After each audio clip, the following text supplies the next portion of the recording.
Alrighty, where is Aaron Yazgar? Aaron wins the award. I didn't get to check with everybody. I know we knew the creative one might be the least populated and most challenging to fill, but it sounded like the goal of the breakout session was being fulfilled in the org and data silo session. Aaron, if you wouldn't mind sharing any lessons or takeaways from the cool group you had there. We actually talked about the challenges as a client to get past the silos.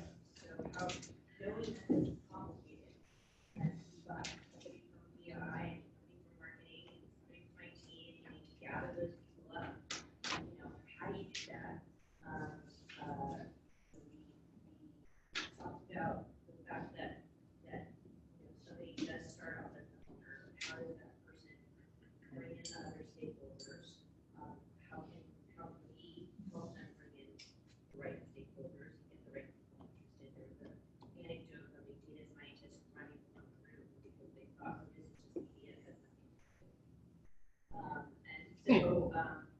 They sounded important. Yeah, and so, but just that challenge. The other topic that came up was full stack versus best in class stack, and which way you direct somebody saying, is it the entire Adobe suite, is it part of the Adobe suite? How do I patch up these things?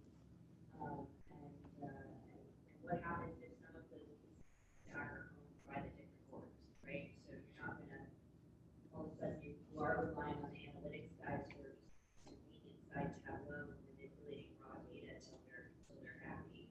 But how do you start showing them that there are some automated dashboards that can help them that are attached to all the activity that's going on and taking away the topic of the silos that other people might be choosing their own tools that are related. And so how do you find it from their hands from a larger organizational perspective and show people that this will benefit the organization, which is the challenge of change management, overall. We've seen that a number of times with clients who call us and, the golden child has been hired and is going to come in one person and fix everything. And then they realize, that they've been thrown into the underneath version of change management. And they've got to, they're stuck because there's history in the building, et cetera. I feel like some of the projects that have been really fun for us because we help them overcome those kinds of challenges.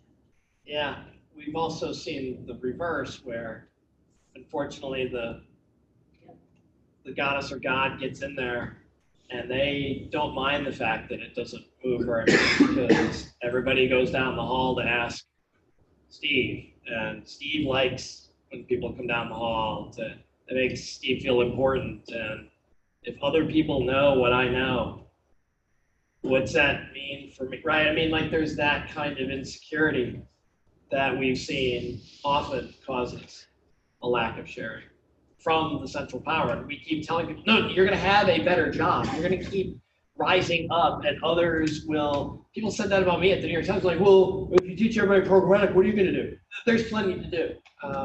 Believe me.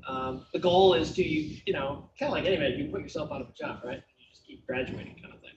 So not everybody gets that, especially if they've been 20 years at a publisher or a brand.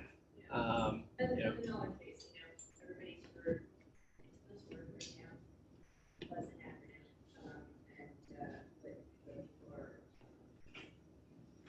theory, we talked about really needing those reviews and showing people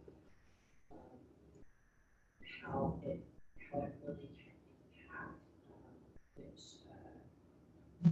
really the examples that we saw when we were inside the platform today were great, but how does somebody who's trying to get their CFO to pay attention?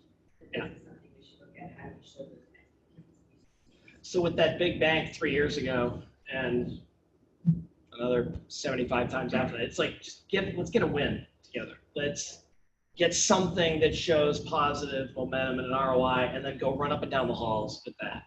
To be able to have people go, see, if we did this a lot, or with this division, or brought you in, imagine how, blah, blah, blah. And there's some of that testing. I mean, I think it's a big decision. You know, we did one client, we had 3 clients this year who were like, we want to play around on a test, and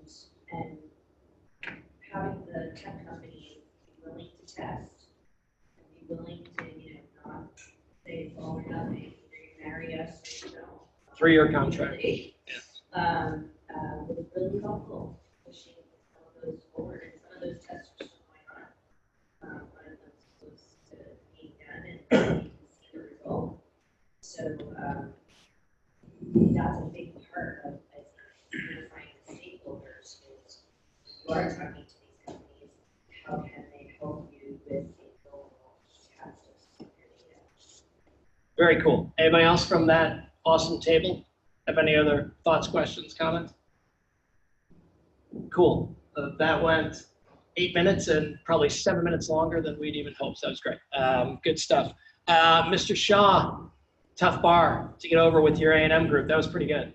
Yeah, tough bar. We're already going to concede going in, so Yeah. Congrats there. But we had a smaller group of 3, and we went to the alternate agenda, figured out what was going on with ComScore and just some issues there. You did? Anyway, we did Nice. touch upon attribution and measurement and really focus more of a TV-centered conversation and what are the 2 standards and why do we pick Nielsen versus ComScore to keep it that versus the other more digitally focused solutions and what's there and they're all black box. How do you know it's better? Do these solutions really add value in the marketplace today, or are they as essential? And then taking that one step further is what can be done when you look at results. And we had an example that Stephen shared from the executive at CBS where go to your providers, hey, show me the attribution results. 4 completely different results. So whose data elements can you really trust? Again, everyone has their own methodology, and let's call it somewhat of a black box on how it's done. So much care and attention in understanding the formats you're running and what needs to be done from a measurement perspective so that there's accuracy. And then taking that to, is there an opportunity for organizations, and again, this could be marketer or publisher, bringing that data into a CDP and being able to produce similar insights as you're able to piece together the story and of the entire spend versus what some people are doing from a piecemeal perspective, right? I mean, Facebook, you're getting isolated data within the walled garden, Google within the walled gardens. You at least have, as a marketer, at least in that example, have exposure to the different spends and the conversions and being able to draw something. So there may be some creative solutions that we can figure out going forward for individual organizations to get better results. Could you imagine if Nielsen or ComScore actually became a real CDP? Kind of seems like that would be, right? People smiling at who've either worked there or worked with them, like, there's no effing way. But yeah, It's not gonna happen. So we don't Grubbs is like, you gotta be kidding. Why would they get rid of the currency that they create? Because it's gonna die. And they're gonna die if they don't adapt. Maybe. I don't know. They got a little time. Sort of. I think Nielsen announced, or said that they're going to somehow shift a little bit. Yeah, new leadership, they're, planting a flag and at least trying to get a new North Star. We'll see. And they got a lot of ships to turn, right? Just like any legacy monopoly, 50 years. Kind of tough when suddenly you're not. Great stuff. Anybody else from that cool crew? Anything else? That worked. Good stuff. Full crew, so we'll go with that. Very nice. Yeah. Mr. Greitzer, how'd you do over there? We forfeited. Yeah, what'd you talk about? We had no takers. Anything you didn't? No, it was good. Any publicly available topics for discussion or takeaways that were off topic? No. I don't know. Paul and I reminisced about racefish.com agencies. And Yeah, well, that applies. That's on topic. Wall Street was like in 1989. Yeah. So, I mean, both you guys see things coming back a little bit, right?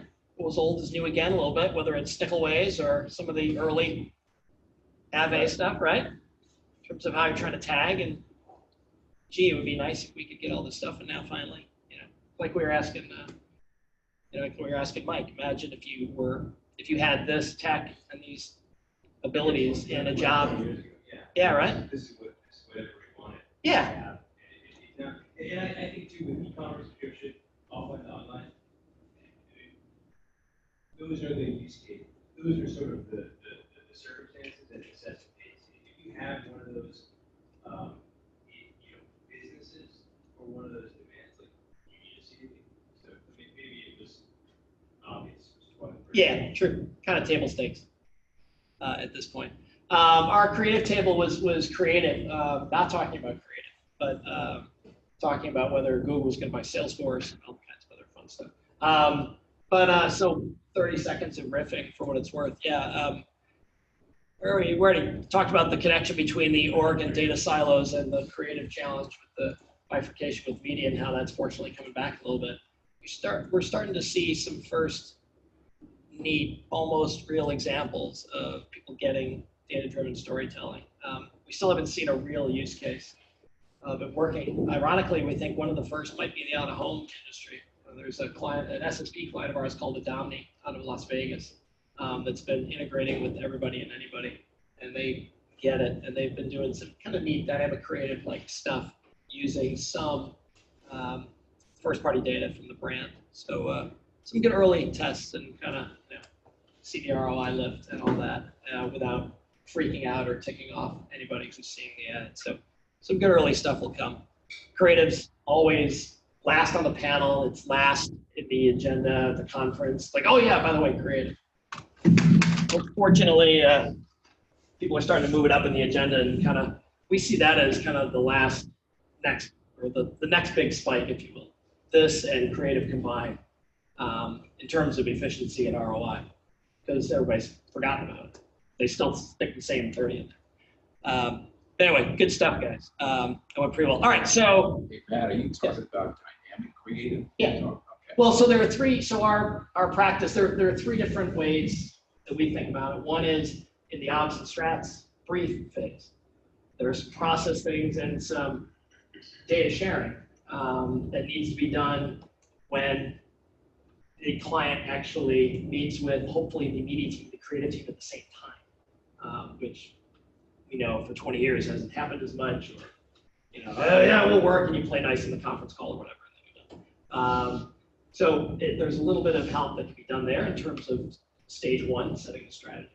The second part of programmatic creative is around the production process itself. So, something Adobe knows pretty well, and a lot of others in terms of, using the cloud better and being able to generate the dynamic images for the screen and all that, or being able to edit on the fly and things like that. So that whole creative process that, from Joe Pitka and everybody else up on 6, you just kind of got what you got, and we did the best job in the world putting it in the right places, but the Pizza Hut spot was the spot, right?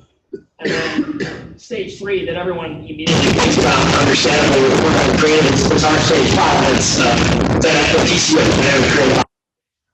So there are companies like Flash Talking. There are companies like this German company that we're helping, Dissix, and a few others that have, it goes beyond red purse, green purse, and 12 different variables that you bring by 250, and you A/B to 1,000 every day kind of thing. But that's usually where people start, and then we're trying to help them and say, actually, you can improve a lot upstream too. So there's 2 challenges. So on the client side, it's being able to actually, in order to do DCO effectively, is to figure out, is bring everyone together and really work on briefs and understand the different UX behaviors and audience segments, how to map that. On the agency side, it's a money loss, right? Because they make their money off of production and development. So when you have DCO, a lot of cases that is being handed off to the rich media DCO company to package together. So what used to cost, let's just say, $4,000 for a set of banners, right, is now $2,000. And they feel that they're executing more than they're being strategic. So I think that's really, and so no one wants to understand the systems and let another company, let a local platform take over that.